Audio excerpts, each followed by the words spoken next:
welcome to UC Today with me, David Dungay. We are here today with Irwin Lazar from Metrigy and Ankita from GoTo. Welcome to the show. How are you both? Doing great. Good.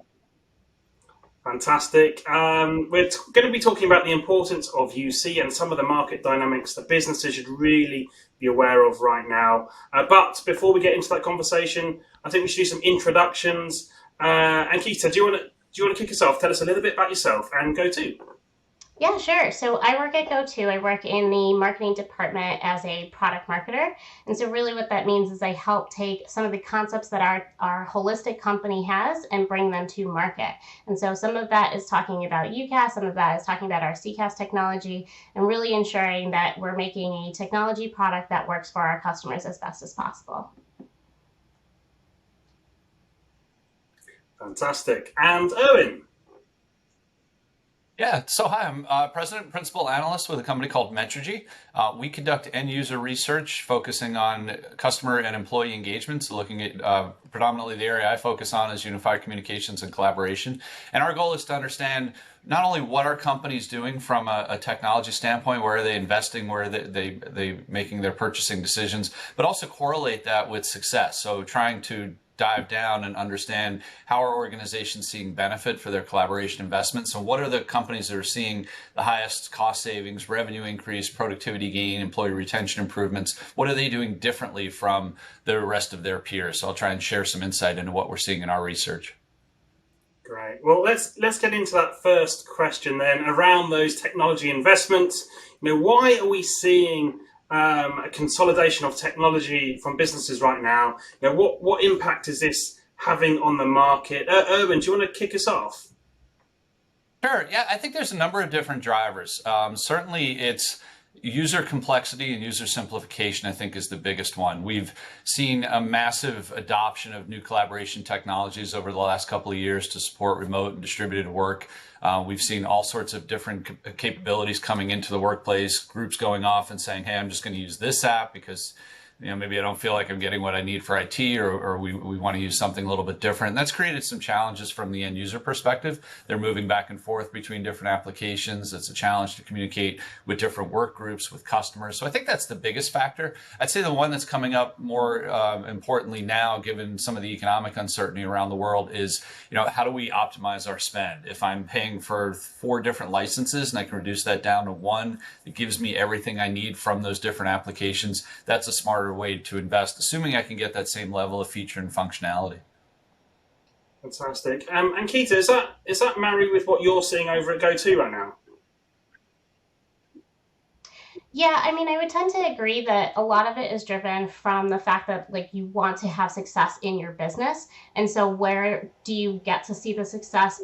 The buyers, our buyer persona that we've identified, are looking to make sure that they can get the absolute need based of the features and functionality, and then are switching over to the tools that they have to get that success. And then to our last point, we're starting to see that consolidation because there are some cost savings in doing that consolidation within the tech stack. So if you already have one piece of product from a certain company and you find out that they offer the same, a different product that you're already using with someone else, but you can get a discount with that, then you might as well switch over to have your main features and functionality. But it does, to Erwin's point, cause some pain points for that end user, because then they have to go through that time to learn something new to get upstarted again.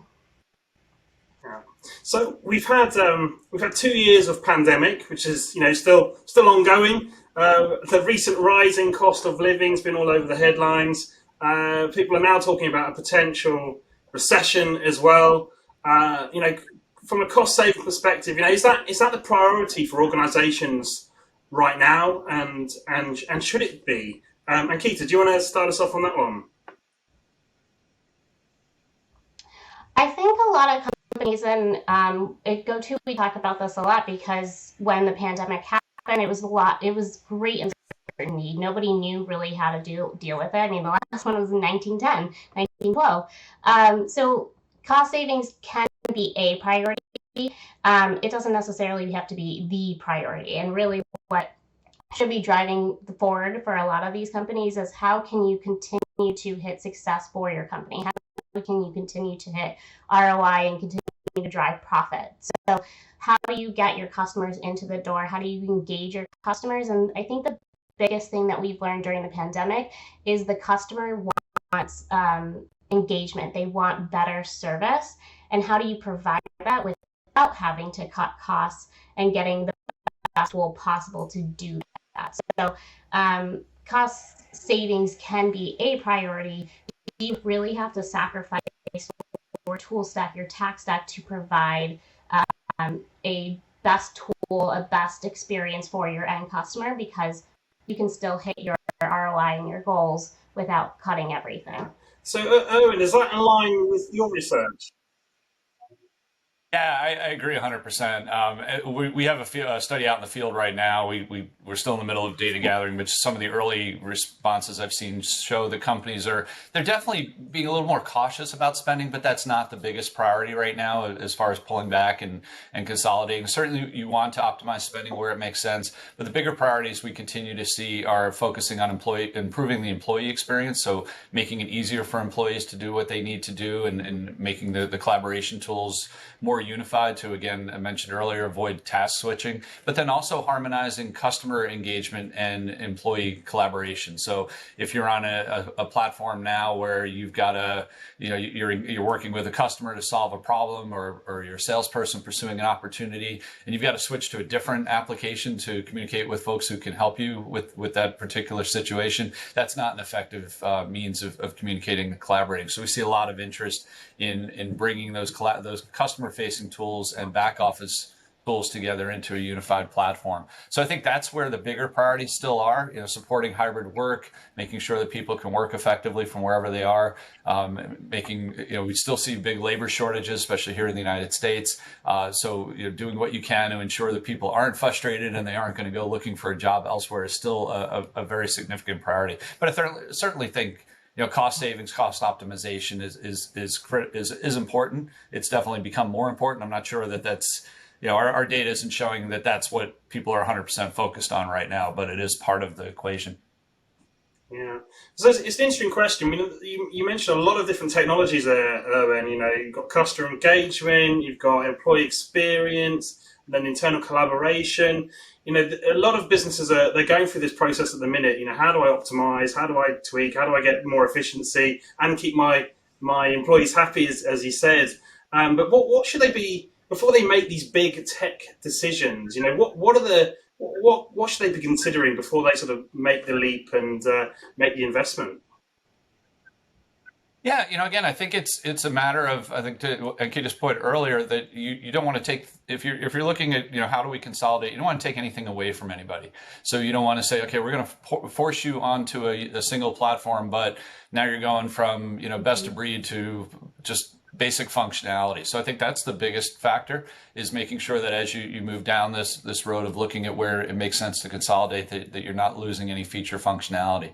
Beyond that, it's pretty, a lot hasn't really changed in terms of what buyers look for. They look for reliability, customer service and support, geographic reach, integrations with other applications, so they can pull, CRM and HR and other applications into their collaboration suite.